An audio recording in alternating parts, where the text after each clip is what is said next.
Buenos días, doctores. Oscar Díaz, y de nuevo el día de hoy me toca presentar. El día de hoy presentaré los efectos deterministas y estocásticos de la radiación. La radiación ionizante, como nosotros ya sabemos, produce daño a nivel de la estructura química celular y todos los seres vivos realmente estamos expuestos a cierto grado de radiación, como nos comentaba la vez pasada nuestra coordinadora, la doctora Ortiz. Aún aquí en Tegucigalpa nosotros estamos... Ay, no, no, no me des tantos tipos así. Aún nosotros estamos expuestos a cierto grado de radiación propia de nuestras ciudades y los lugares donde vivimos. Y la mayor causa de exposición actual realmente de la radiación a las personas son las aplicaciones médicas, más que todo las imágenes médicas y la radiología médica. Las lesiones de radiación pueden inducir en el ADN varios tipos de alteraciones estructurales y al final pueden repercutir en nosotros y no solo en nosotros, sino también en nuestra progenie y en nuestra calidad de vida. La radiación ionizante produce efectos nocivos que se caracterizan en somáticos y hereditarios. Cuando hablamos de somáticos nos referimos a los efectos que recibe la persona que está recibiendo la radiación. Y cuando hablamos de hereditarios, hablamos acerca de los efectos que reciben la descendencia de esta persona que recibió la radiación.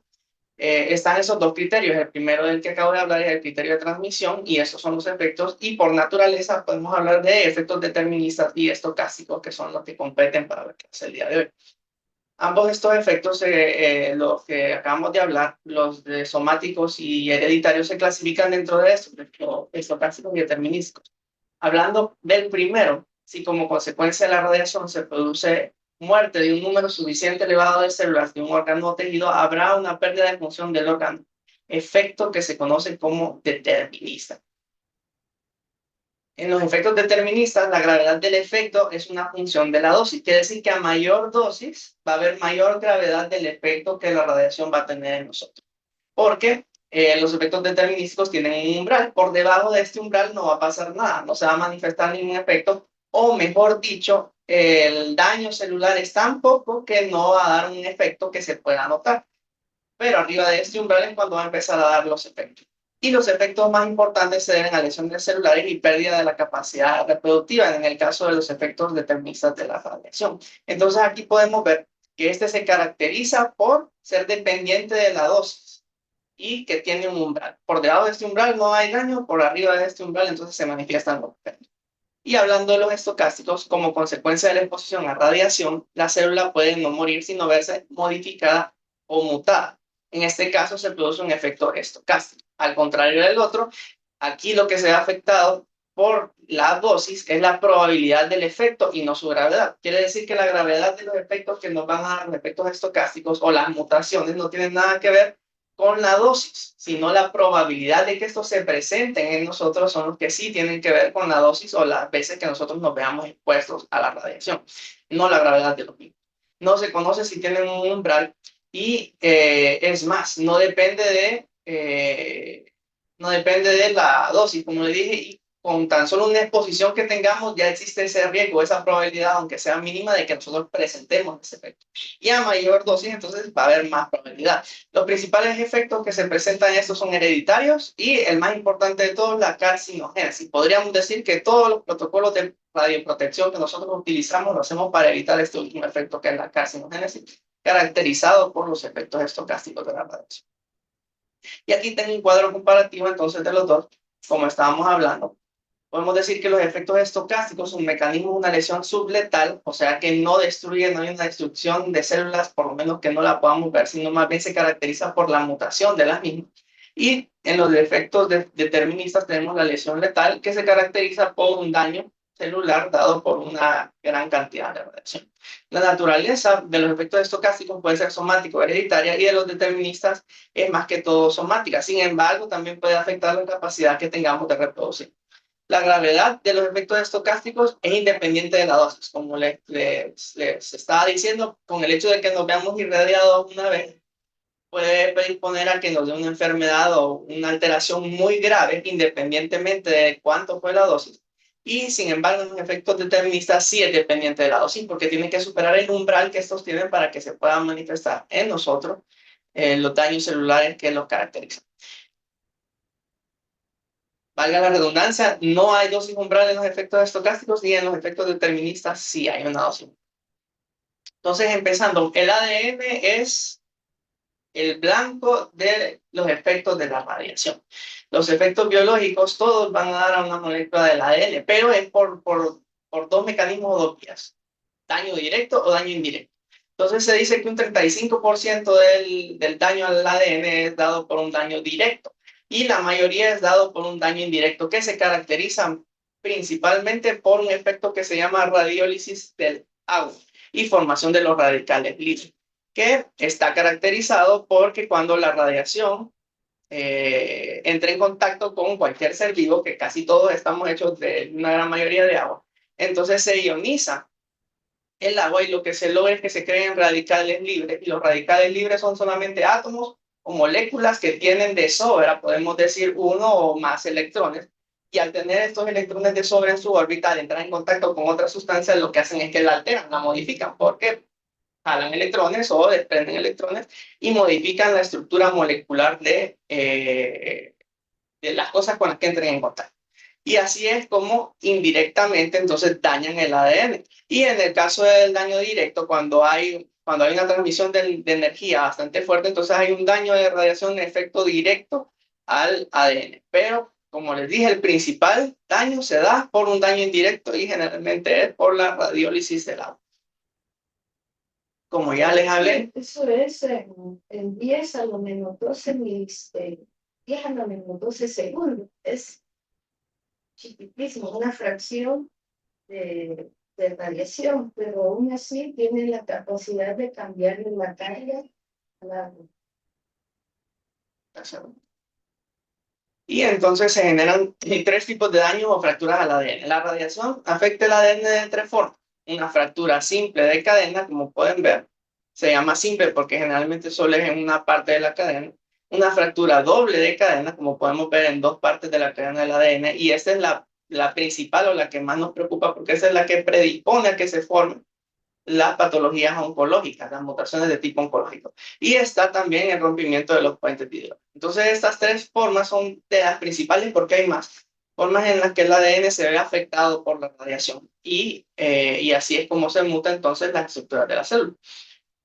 Aquí está otro cuadro comparativo también y hablamos acerca de una frecuencia de qué es lo que pasa cada vez que nos vemos irradiados. Roturas de cadena sencilla, que era la primera imagen, se dan en frecuencia de 1000 defectos por célula por cada gray que se recibe. Y así podemos ver que esta es la más común, la rotura de cadena sencilla. Y la rotura de doble cadena, que es la que nos preocupa, que nos puede dar más patologías oncológicas, sucede en 40 defectos por célula por cada gray que nosotros nos vemos expuestos. Y entonces, ¿qué es lo que sucede? Sucede una fractura de ligamentos simples y hay alteración entonces y pueden suceder tres cosas. O, número uno, nuestro ADN se encarga de reparar la mutación y entonces la célula continúa viable, no pasó nada aquí. Número dos, la célula muere, es una célula inviable, entonces es una célula apoptótica y es reemplazada. O sobrevive una célula mutada. Y esta célula tiene la capacidad clonal de proliferar y generar patologías. Dependiendo de la dosis, entonces las lesiones en el ADN pueden generar un gran porcentaje de muerte celular y existe la capacidad también por parte del ADN de poder tener reparación por los mecanismos específicos. A veces se puede y a veces no. Entonces aquí está este cuadro que resume más que todo lo que estoy hablando el día de hoy. La radiación ionizante viene y afecta la célula de dos maneras. Por acción directa entra y afecta el ADN, lo modifica, o como dijimos, por la radiólisis del agua entra, genera radicales libres y por acción indirecta entonces afecta el ADN. Una vez que se ha hecho este daño al ADN, el daño puede ser un daño letal porque fue una dosis muy alta, muerte celular, y como fue una dosis muy alta que superó el umbral, es un efecto determinista. O puede ser lo contrario, un daño subletal, no fue una dosis muy alta de radiación, sin embargo, no quiere decir que no hubo daño.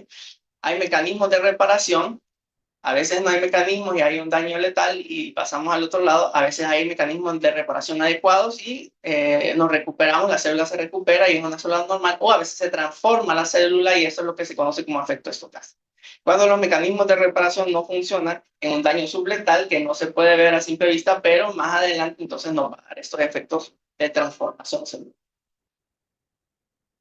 Entonces, hablando de nuevo de los efectos determinísticos, están caracterizados por lesiones celulares y pérdida de la capacidad reproductiva. Y la frecuencia se incrementa en función de la dosis y presenta diferencias entre individuos irradiados según su sensibilidad. Hay varios dosis umbrales para diferentes tipos de patologías. Les pongo aquí un ejemplo de una tabla de reacciones de piel. Como pueden ver, esta es la dosis umbral en Grays. Y pueden ver que para que se presente el eritema transitorio son 2 Grays, depilación temporal 3, eritema principal 6, depilación permanente 7, descamación seca 10, y ahí va. Entonces, para toda patología que se presente, hay un umbral que debe ser superado y hay un tiempo de aparición también en el mismo. Entonces, en la característica de los efectos determinísticos, vuelvo y repito otra vez, hay un umbral que hay que superar para que se presente. Y este es un cuadro de las principales características deterministas que se presentan. Esto es lo principal que hay. No me quiero tomar el tiempo leyendo cada uno de estos cuadros, pero ahí está. Y como pueden ver, entonces todos los sistemas del cuerpo se ven afectados hasta ciertos puntos al superar un umbral cuando nos vemos irradiados. Y no solamente los individuos adultos, sino también los individuos jóvenes. Como pueden ver aquí, en periodo de gestación, al inicio del embarazo, el riesgo más importante es el aborto espontáneo cuando se recibe una dosis de 1.0 Gray. Después de la segunda semana pueden venir las malformaciones con 0.5 Gray. Después de la semana 8 se puede presentar retraso mental por ser expuesto a 0.4 Gray. Y después de la semana 26, 15 y 26 ya hay poco riesgo, pero no quiere decir que no hay riesgo y que está bien que se irradien, porque todos, hasta los bebés, estamos expuestos a los efectos estocásticos. A pesar de que el determinismo no esté tan presente, pero los efectos estocásticos están ahí, son los más importantes, porque al final son los que nos pueden dar carcinoma. Y hablando de los efectos estocásticos, nuevamente las células no mueren, sufren una modificación, como hablamos. El aumento de dosis solo aumenta la probabilidad, como ya lo hablamos, y la gravedad de estos efectos dependen del tipo de célula afectada y el mecanismo de acción del agente agresor que interviene. O sea, no es lo mismo que se nos afecte por medio de la radiación células cutáneas con cierto tipo de patologías a que se nos afecten ciertas células de ciertos cánceres, de ciertos órganos que son más difíciles. Son tratamientos que ni siquiera hay tratamientos para estas patologías oncológicas y que prácticamente no hay solución. Y entonces aquí tenemos un ejemplo de lo que sucede. Sucede un daño en el ADN primero y puede suceder tres cosas. Puede apoptosarse la célula, se puede reparar por los sistemas de reparación del ADN, o hay una mutación en la etapa de iniciación. Una vez que la célula esté iniciada, aquí ya hay algunos cambios que van a empezar a darnos daños en el cromosoma y nos van a dar la etapa de conversión, que es una célula convertida, que es una célula ya dañada y que empieza su promoción y su expansión clonal. Y como pueden ver, llega un punto de progresión en donde ya esta célula ya es cáncer, ya es metástasis, y entonces aquí ya es cuando empiezan los... Y todo se da por no tener un adecuado cuidado con la dosis de la radiación. Igual, como les expliqué anteriormente, esto es independiente de muchos individuos. No es lo mismo el doctor César García que yo. Tal vez yo tengo una susceptibilidad mayor a que mis células presenten cambios funcionales, pero el deber de cada uno de nosotros es cuidarnos para poder reducir ese riesgo que está ahí, está presente. ¿De qué depende eso también? Depende de la herencia y el ambiente. Si ustedes dos reciben lo mismo, pero uno tiene herencia para linfoma, para leucemia, para cáncer, más una ayudadita, entonces más el ambiente que se irradia de la cuenta, aparte de radiación médica, eso puede ayudar. Por eso no somos muy buenos. Gracias. Y no cabe más hablar de lo que había hablado mi compañero, el doctor Maresma, acerca de los límites ocupacionales que no debemos sobrepasar de 20 milisieverts al año por un promedio de 5 años y no debemos sobrepasar 50 milisieverts en un año solo.